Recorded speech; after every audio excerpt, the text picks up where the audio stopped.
that the ultimate benediction as the result of all senses is to see me by realization.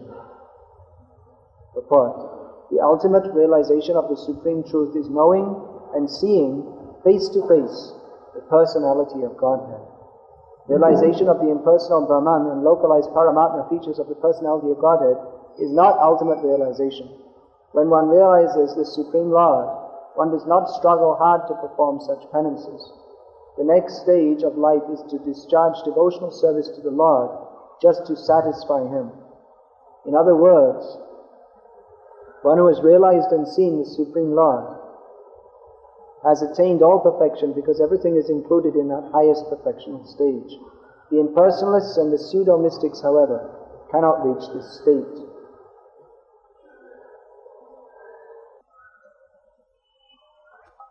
Brahma is a great personality, no doubt. It's no ordinary thing to be Brahma. There's one Brahma in the universe. The universe is called Brahmanda. It means the Brahma's egg-shaped receptacle in which Brahma is sitting. Eta Brahmanda Bhari Ananta Jivagan. Chaitanya Mahaprabhu has analyzed that. Within the Brahmanda there are unlimited, uncountable jivas. So among the uncountable jivas, one is Brahma.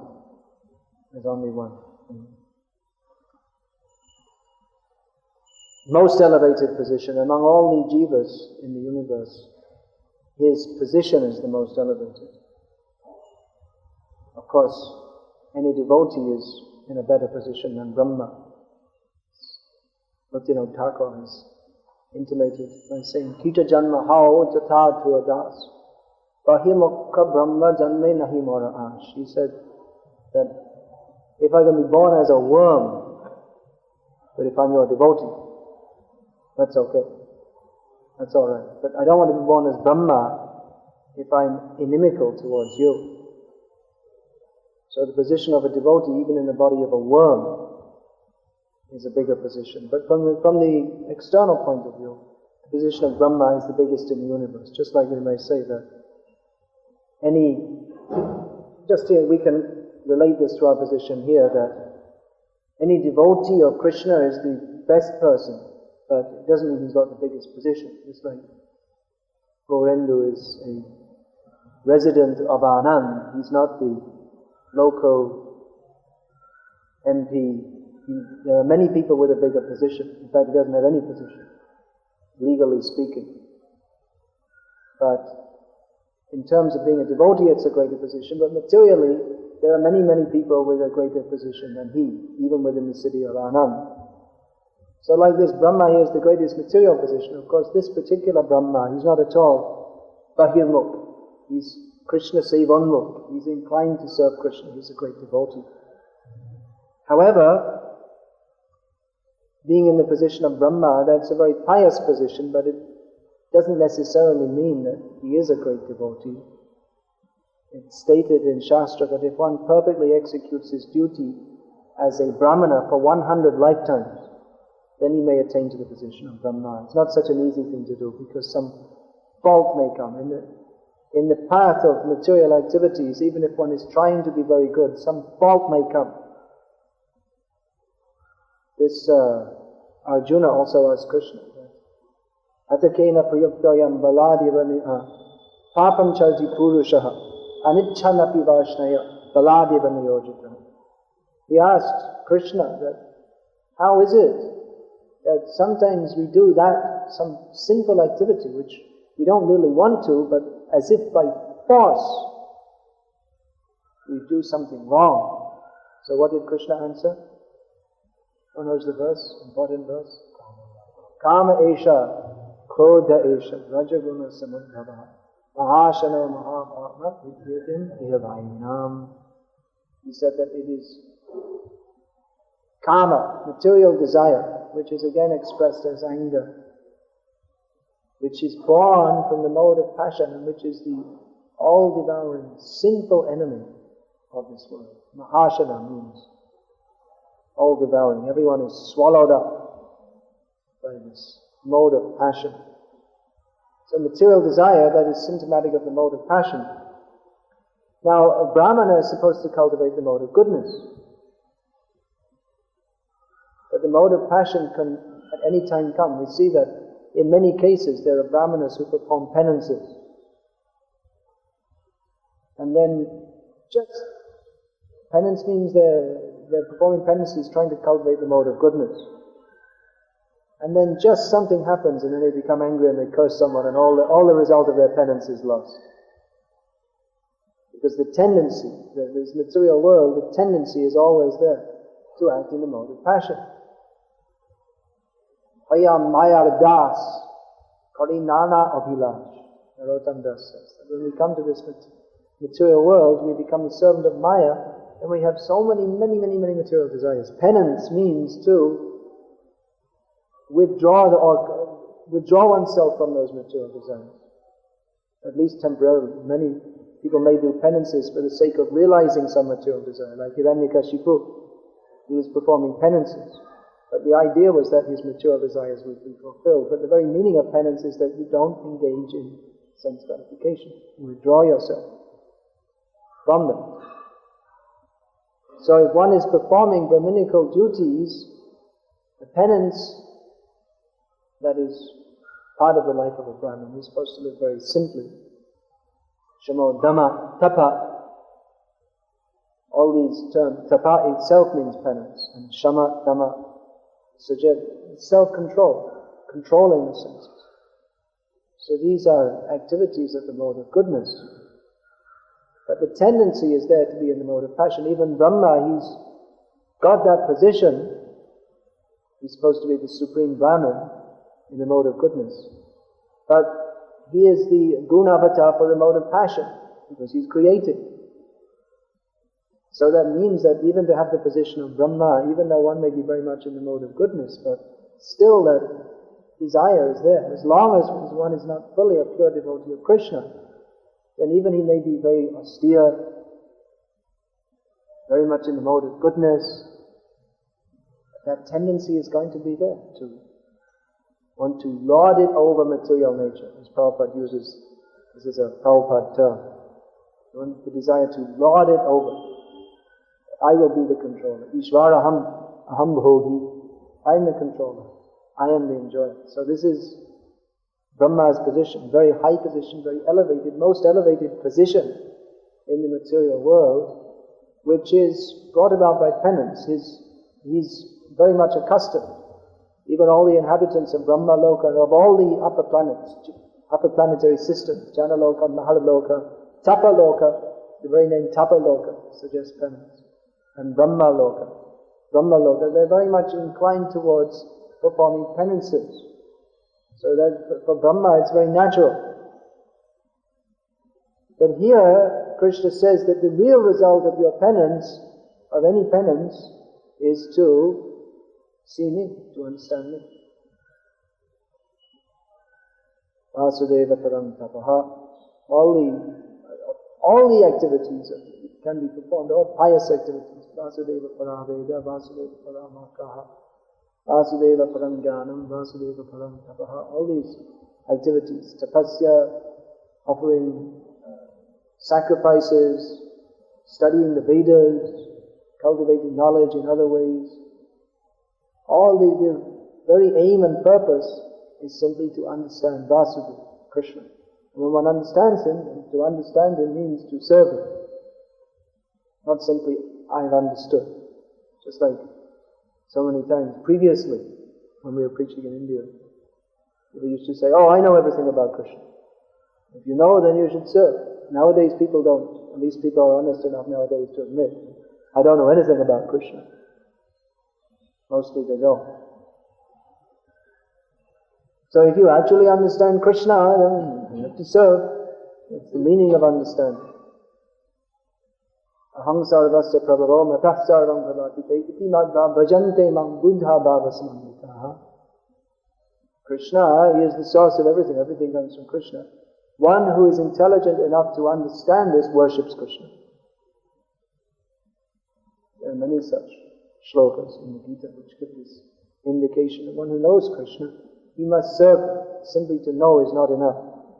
The very least, one should serve in Shantaras, which is hardly service, but it's appreciation. That's the Shantaras that is expected. Of course, there are different stages, there are different kinds of Shantaras. There is the Shantaras of the impersonalist in this material world. But that is supposed to, or the yogi, in which he appreciates the form of the Lord. But that's not really devotional service. Shantaras in the spiritual world, that's also imbued with the spirit of service, but not active service, that one offers himself, his very being is as a flute or a tree or whatever. His service is there by being in a particular form, which will be used by Krishna or appreciated by Krishna, and simultaneously the devotee is appreciating Krishna. But really to know Krishna means to serve Him. And to serve Him, that is an activity of love, because there's no remuneration. Vetan Maurya Premadhan, this Chaitanya Mahaprabhu is commenting on his own verse, na dhanam, na janam, I don't want money, I don't want followers. Give me the payment of love of God, he was saying. So love of God means love of Krishna. You will see Krishna. Premanjana churita bhakti vilochane santa sadaiva hridiyeshu vilokanati. Those whose eyes are smeared with the salve of love, very beautiful and poetic way of expressing. Then they see Krishna always in their heart of hearts. You can see Him face to face. So this Lord Narayana is telling Brahma that you're very much inclined towards performing austerities, but the perfection of your austerities when we will see me face to face. And seeing face to face means going on seeing face to face. Even the demons, they may see Krishna face to face. But then they're killed by Krishna. So they don't go on seeing Krishna face to face. Of course, if they attain Swarupya Mukti, they may see Krishna face, they may continue to do so. But that real seeing Krishna face to face is seeing with the eyes of love. Otherwise the demons see, but they don't actually see Krishna because they don't properly appreciate Krishna. So they're seeing that is misunderstanding. They're not appreciating Krishna. Just like that Arishtasura, he came in the form of a bull. So Bhaktivinoda Thakur has analyzed that he is the incarnation of the empiric method of worldly morality, who will not appreciate Krishna being with Radha. Bhaktivinoda Thakur has analyzed, he's the empiric method. And Bhaktisiddhanta Saraswati Thakur has given further elaboration that when Krishna is enjoying with Radha, then the external moralist will say, see, Radha is someone else's wife. So before one can appreciate Krishna's intimate dealings, then the demon of worldly vision, that has to be destroyed. So the demon was seeing Krishna face to face. He was killed by Krishna. These are all so many obstacles. Demons really represent so many obstacles on the path of devotion. So when these are killed, then you can actually see Krishna. Because the demons, they're seeing Krishna is thinking, oh, here's my enemy. I should kill him. So all these enemies, worldly morality, rational thinking, material rational thinking, these are all enemies on the path of seeing Krishna. As long as we think like this, then we'll see Krishna in the wrong way. Everyone's seeing Krishna. Even the demons are seeing Krishna. But they see Krishna in the wrong way. Here in India, more or less, everyone knows Krishna. I mean, why are you preaching? Because everyone knows Krishna, but in the wrong way. They've misunderstood or misinterpreted. They'll make so many theories about Krishna. How Krishna was immoral, but he'll be coming again in a more moral form. Or that he was immoral, or that he's an incarnation of the mode of goodness, or that his form is not eternal. They have so many wrong ideas. But the devotees, they come and destroy these wrong ideas, just like Krishna killed the demons. So the devotees, they also kill the demons by giving the right idea about Krishna. They kill the demons of wrong ideas about Krishna, so that Krishna can actually be seen with love. So this is the result of all penances, to see Krishna. Brahma, he was inclined towards penance. Someone else may be inclined towards visiting holy places, whatever it may be. But the ultimate perfection of all activities will be to understand Krishna. And if as a result of performing so many activities we don't understand Krishna, then it's all useless. Whatever else we may do. Aradito yadi harista pasatata kim naradito yadi harista pasatata kim anta bahye yadi harista pasatata kim nanta bahye yadi harista pasatata kim. This analysis is given by Narad Muni, that if we're worshipping Krishna, then what is the need of performing severe austerities? Already we came to the perfectional point. And if we're not worshipping Krishna, then what's the use of performing so many austerities? All the austerities, that should be directed towards Krishna. So if you're performing austerities but you're not worshipping Krishna, you don't come to the point of worshipping Krishna, then it's useless. And the same thing, if we're seeing Krishna within and without, then what's the need of performing so many austerities? And if you're not seeing Krishna within and without, then the same thing. What's the use of it? Either way. All these things, they're a means to an end. That's called yoga. Karma yoga, jnana yoga, dhyana yoga. They are simply ladders, steps on the ladder. Not ladders, steps on the ladder, which is supposed to bring us to the point of bhakti yoga, serving Krishna. Without which, even if one is an expert yogi, he can put his legs up behind his neck and sit and meditate. Can you do that?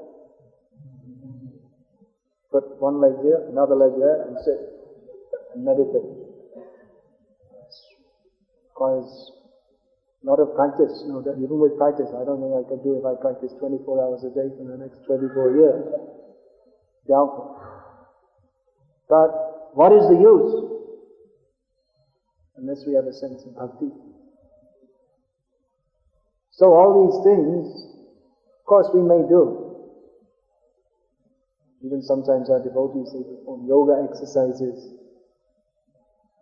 But if, as a result of that, we forget Krishna, then what is the use? And if as a result of doing that, we don't enhance our service to Krishna, what is the use?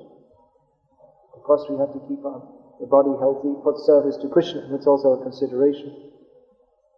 We have to see how to keep the body healthy. But the whole purpose must be for the sake of serving Krishna. Everything must be done for the sake of serving Krishna. This is the message which is repeated throughout the whole Shastra, especially Gita and Bhagavatam. Again and again and again, everything is for serving Krishna, loving Krishna. That's why Prabhupada started the International Society for Krishna Consciousness. Now, there are many peripheral interests which come about if one becomes interested in Krishna consciousness. By being interested in Vedic culture, we may become interested in Ayurveda, astrology, yoga practice, Sanskrit studies, music. There are so many elements of Vedic culture. But we always have to remember that all these things, all the Vedic path is simply meant for understanding Krishna and loving Krishna. So if we emphasize a subsection of Vedic knowledge so much that we forget or we somewhat obscure that the whole purpose of life, the whole purpose of the Vedic knowledge is to love Krishna, then again, by following the Vedas, we get into Maya. Mostly the followers of the Vedas are in Maya. Seems strange, doesn't it? That Krishna says, what is that? Pushpitang vacham vedavada pata nanyada stiti vadinaha. They are attracted by the flowery words of the Vedas. Mostly the Vedas are concerned with the three modes of material nature. Traigunya Vishaya Veda.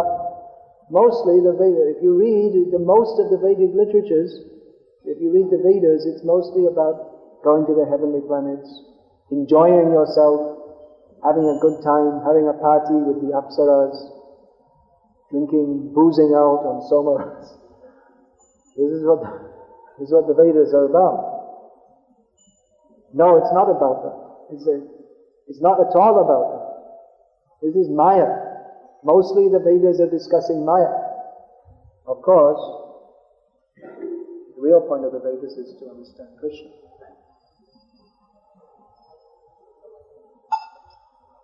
Vedaishcha savarhameva vedaha yat padamamananti. What is that? How is that? The same thing as in the Upanishads. But because people are foolish,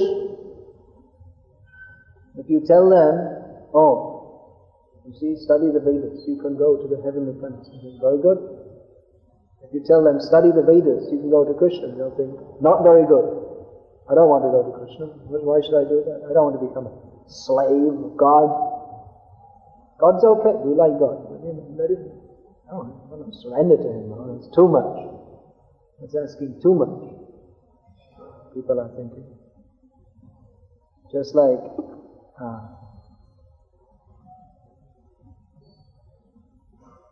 if someone goes to the temple, they think, that's okay, that's good. God will bless me. But then if someone comes to the temple, and so many people are coming to the temple, if we say, why don't you surrender to Krishna? Follow the four regulated principles, stop watching TV, make the goal of your life Krishna. Wait a minute, I just came to the temple for darshan. I didn't come for this. What are they talking about? Leave me alone. They'll think it's too much. Why are they preaching like that? If we make a Hare Krishna rock and roll band and play music and jump up and down in a jerky way, people say, well, that's pretty good. If we tell them there's a meeting, we're telling you how to give up sense gratification, then you needn't book a hall with 5,000 seats. There's no use. But if we bring some Western rock star, Boy George or something like this, who sings all kinds of songs and also sometimes chants Hare Krishna, so he may do that. Just at the end he'll chant Hare Krishna. I think he chants Nitai Gaur Radhe Shyam also. Yeah, he does. I heard some song of his. So, then so many people will come. In Bombay they used to have this stadium. I used to hear at night when I was resting in Juhu, it was like some 5 kilometers away. You could hear the concert going on. It was so loud. Big stadium full of thousands of people. So of course thousands of people are coming to the Juhu temple also. And they like to come for darshan. If we tell everyone who comes, we immediately, now you have to surrender to Krishna, why are you in Maya, give up sense gratification. People may not come. They'll be afraid to come. They'll think, this isn't very nice. Why aren't they being pleasant? Come to the temple. That's pious. It's very good. Come to the temple with our friends and family and dress up a little bit. Meet our relatives and friends and talk this and talk that. Take a photo at the Juhu temple. People take a photo and come in the groups. So it's nice. It's, when we visit Bombay, we visit so many places, and we also visit the temple. So that's good. But the real aim of the temple is to preach Krishna consciousness. For people who are not ready for that, then it may be introduced to them slowly. So the same thing, the Vedic knowledge is actually meant for bringing people to the point of loving Krishna. But because people are not ready for that, so something lesser stage is offered. This is an example of that Arundhati Vashishta Nyaya. There's a big star, one of these Saptarshi Vashishta. So there's another very small star next to that, his wife, Arundhati. They stay in separate planets, just next to each other. So if you want to point out the Arundhati star, first you have to show, here you see this big shining star, Vashishta? Right next to, you see it right next to that small one, dimly shining? That's Arundhati. So like that, the knowledge of the Vedas, or the purpose of the Vedas, is very subtle and cannot be perceived by everyone very easily in the beginning. So first of all, the Vashishta, the big thing is shown. If the purpose is to show Arundhati, but first of all, the big thing which is easy to see, that is shown. So it's easy to become interested in sense gratification for a condition. So the Vedas offer that. But the real purpose is not to engage people in sense gratification, either as a Brahma or as a worm in stool. That is not the purpose. So after many lifetimes of performing pious activities, Lord Narayan is informing Lord Brahma. They're both called Lord. Prabhupada has used this. Of course, some people object. Why are you saying Lord? Sounds like an English Lord, they say. Some people have objected. Not that they have any right to object. But just like you may say, Sri Krishna, Sri Brahma, they're given some respect. Dev, Krishna Dev, Brahma Dev, they're devatas. But Krishna is Devati Deva. He's the God beyond all the other gods, or Deva Deva, God who is worshipped by the other gods. So Krishna is giving the knowledge to Brahma that yes, you're very pious, very good. You should understand that the real purpose of all this is to understand me. That information is. And Brahma, he will give that to Narad, and then Narad will preach it very widely all over the universe. Sometimes you see that the Guru gives knowledge to the disciple, and the disciple more widely than the Guru preaches. There are many such examples. Narottam Das, he was sitting in Keturi Gram, which was actually his birthplace, but he was living there as a renunciant. And he trained up so many disciples, so many people came to him, and he instructed them in spiritual knowledge. And then he sent them out here and there, go here and there, travel all over and preach. So that, of course, Narottam Das, he's a very great devotee in his own right. He's sending disciples, go here and there, preach. You see Narad, he got that inspiration. He got this knowledge, he wanted to preach it everywhere. So Brahma, he's getting this knowledge from Krishna. And that knowledge is being handed down in disciplic succession, even today. The same thing. What Krishna is speaking to Brahma, same knowledge. That's why we say parampara. This important principle of parampara. Knowledge has to be received in parampara by the acharya system. Amnaya parampara. Means the knowledge is not changed. Shota parampara. By hearing. One must hear very carefully. As Prabhupada used to say, because I heard nicely, therefore I can speak nicely. So how much important it is to hear properly. Otherwise, so many people may hear the same Guru, but not everyone understands. There are also disciples who, they may be following all the principles and everything, but their understanding is defective. Why is that?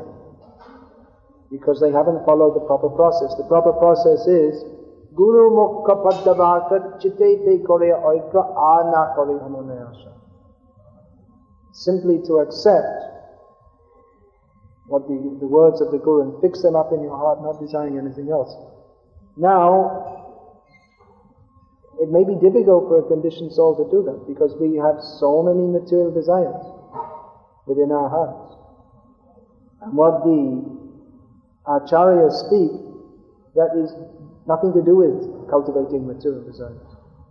The acharyas speak of giving up all material desires and replacing them with the desire to serve Krishna.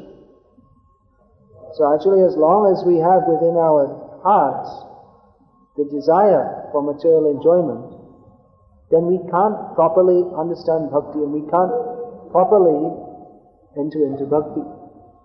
Bhakti mukti spriha yavat pishachi vidivartate tavat bhakti sukhasyatra katam abhyudayo bhavet. As long as within our hearts there are the pishachi, the witch-like desires for material enjoyment or even for liberation, then we can't actually experience the bliss of bhakti. We can't enter into bhakti. It's the same thing. Why you see, we read descriptions of great devotees and their ecstasy. Why am I not experiencing it? Because we have another desire. And bhakti is denied to those who have material desires. Of course there are levels. We may have 1% bhakti and 99% material desire, or 99% bhakti and 1% material desire. There are different levels. As much as we surrender to Krishna, that much Krishna reciprocates and more. But if we're cultivating material desires, it's not possible to properly understand Krishna. Even though we hear from an acharya, we can't properly understand if we maintain material desires within our hearts. So Krishna is personally speaking to Brahma, who is going to set up or become the head of a sampradaya. So it's understood that Brahma, he is a worthy person to receive knowledge from Krishna. Just like in Chaitanya Charitamrita stated that Chaitanya Mahaprabhu saw Rupa and Sanatana as the proper people to speak the knowledge which he came to teach, therefore he spoke to them.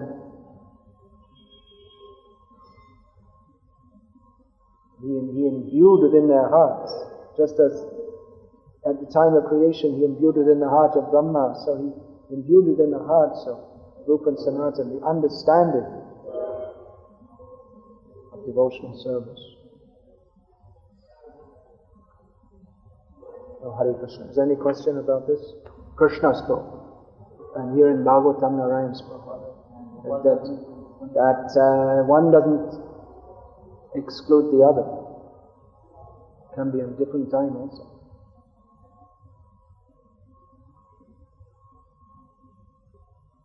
Krishna is Narayan.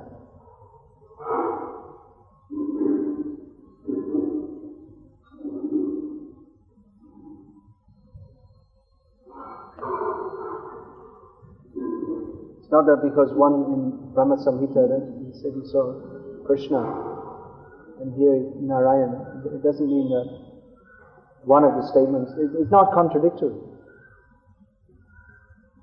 Do you see a contradiction? No. Then what's the question?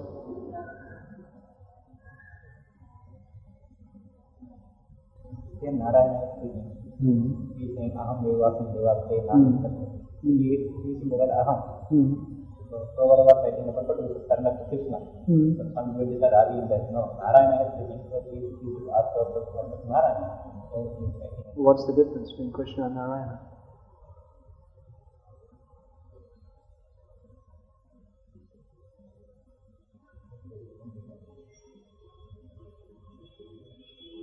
Friends, of course, on the platform of transcendental understanding there is a difference. There are 4 special qualities of Krishna that Narayan doesn't have, which places him in a different. He's Akhila Rasamrita Murti. Krishna is the embodiment of all nectarian mellows, whereas Narayana is not Akhila Rasamritamurti. He's not all of them are within him. There's difference, but then the matter of surrender, that there's no difference. Have you surrendered to Krishna or Narayana? Especially love of Krishna, that comes in that beyond surrender. Surrender to Krishna, yes. But then beyond surrender, there's more. It's like Chaitanya Mahaprabhu discussing with Ramananda Rai. And when Ramananda Rai suggested Savadhaman Tarityaja, Chaitanya Mahaprabhu said, tell me more. It's Eho Rajya. This is external. Age Kahoa. This is external. Tell me something more. You didn't accept this as the perfection of life. It is from one point of view, but then if we consider the love of Krishna is the ultimate goal of life, then it's not. So surrender is the entrance to love of Krishna. But love of Krishna, that is required.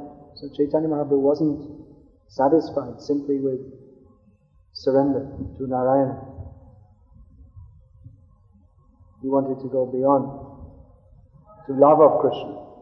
He is Krishna Prema Pradaya. He's giving love of Krishna. So love of Krishna, also love of Narayan, but it's not developed in the same category, because it is in very high stage. We discuss it. But Narayana, he reciprocates